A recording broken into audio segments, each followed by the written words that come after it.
Indigenous tribal groups make up more than 8% of India's population. These groups have preserved elements of traditional lifestyles that are close to nature.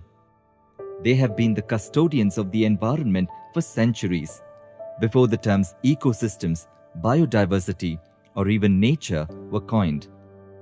Recognizing their important role as custodians of the unique ecosystems of the Western Ghats and taking advantage of new opportunities such as the passing of the Forest Rights Act, CEPF grantees have been supporting indigenous tribal people reaffirm and gain recognition of their links to places and resources and strengthen cultural and economic ties to nature. Their stories illustrate how conservation is a social process for and by people.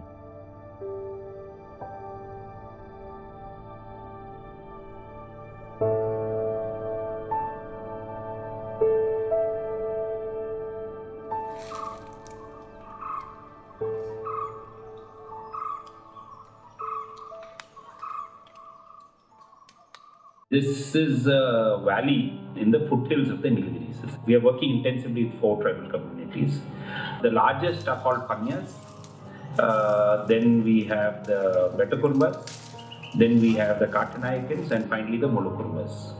The CEPF project is a part of that work that we are doing around the implementation of the Forest Rights Act for the Adivasis of the Gudlur and Pandalur talukas, and to build up the capacities of the tribal Gram Sabhas to be able to implement the act and to access their rights on their own. Perhaps the community that is most dependent on the forest are the Katanayakans, because they're very dependent on honey.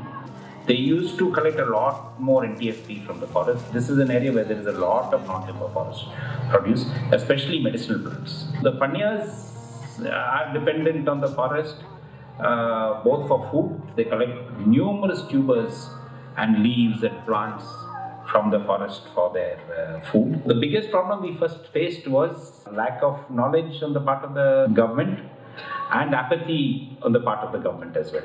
After the passing of the Forest Rights Act, this entire dynamic has changed. What the Forest Rights Act has done is now put power in the hands of the communities. It has shifted the entire process of power of managing forests from the sole control and purview of the Forest Department to communities.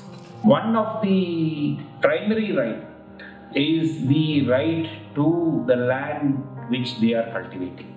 The second set of rights are called community rights. The community rights is where, as a community, they can exercise rights like, for example, to collect honey, to collect other non-timber forest produce. The third set of rights is the right to conserve. Now, under the Act, a community can declare a certain area of forest as a community forest reserve, where they have the right to manage it. The first level is training our own account team of Adivasis from all the different areas and from the different tribes.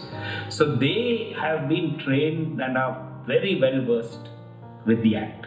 Training for the community has been with the community at large, but at the village level, and this training has been done mainly by the animators themselves. The primary outcome, I would say, is the building of the capacity of the Gram Sabha leaders. The second outcome out of this would be a very, very increased awareness of the responsibility of the tribal people for conservation. Not just to see it as a land rights act or as an act to give them rights to take things out of the forest, but recognizing with their rights come responsibility. The CPF grant gave a very, very clear focus and thrust to the forest rights work that we are doing.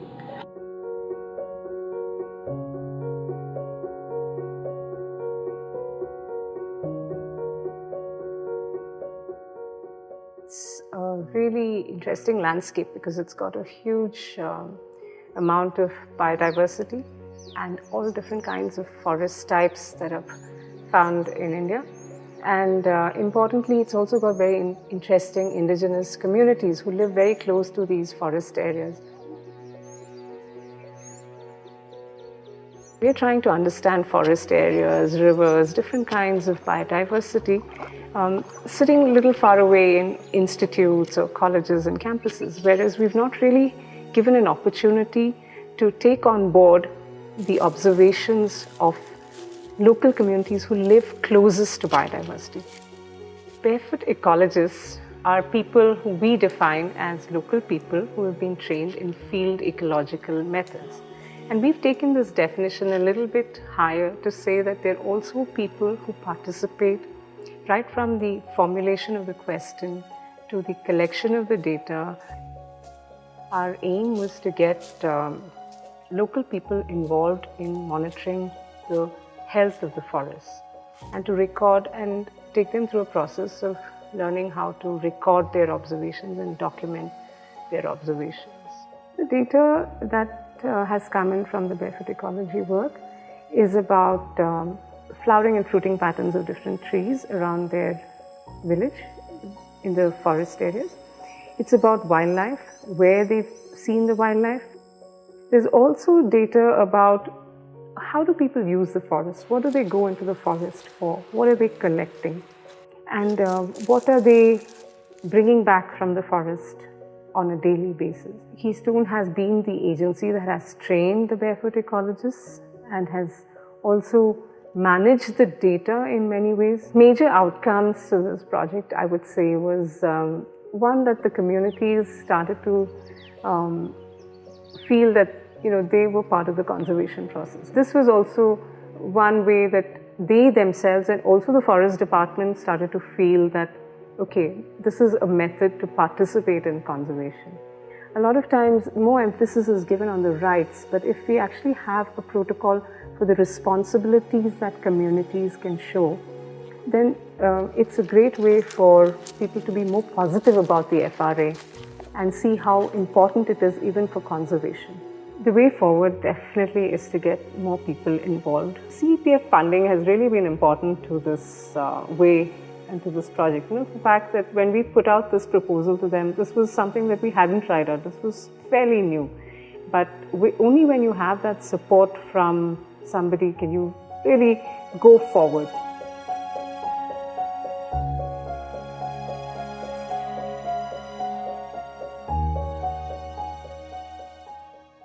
We have been working with the Kardars indigenous community.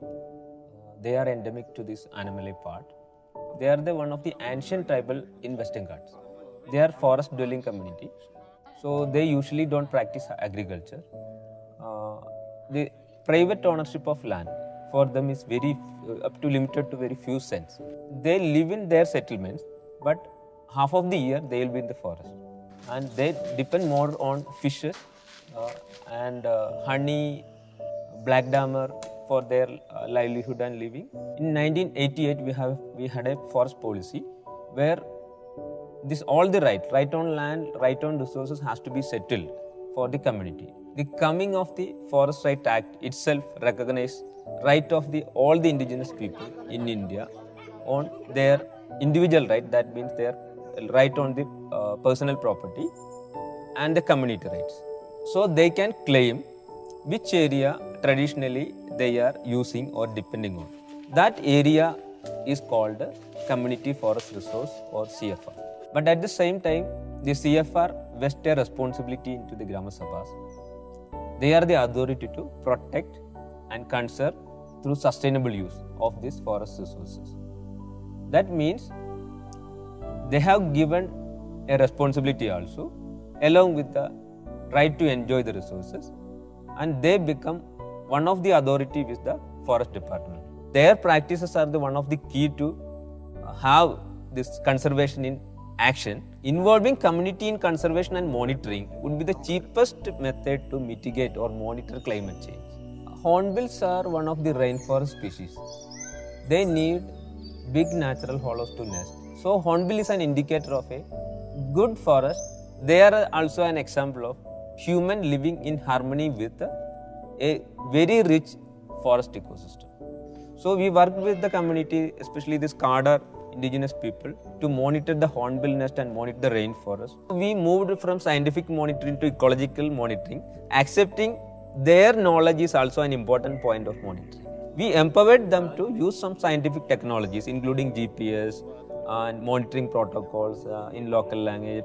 So instead of going to the forest for consumption, especially for those resources they are threatened, they go for observe to what is happening to that thing.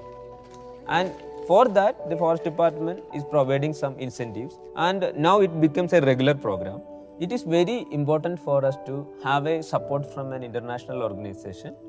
Basically, whatever we are doing an experiment, usually the system don't support for this kind of experiment. So CEPF supported us, and also when we came out of some of the answers and some models, so the CPF background also supported to get us our visions, our result into the policy level. That is one of the biggest achievement because of the CPF support we had, and also for the indigenous communities of the state.